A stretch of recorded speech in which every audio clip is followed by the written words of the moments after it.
అన్నావంటే ఎదురవనా, అన్నిపై ఉన్నావంటే నిదరవనా, కలలే కన్నావంటే నిజమై ముందుకి రానా, కలతై ఉన్నావంటే కథనవనా.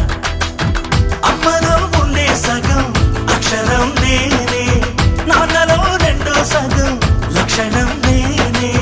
అమ్మ తోడు నాన్న తోడు అన్ని నీకు అన్నే చూడు, చెల్లిపోని బంధం నేనమ్మా చిటి చెల్లెమ్మ.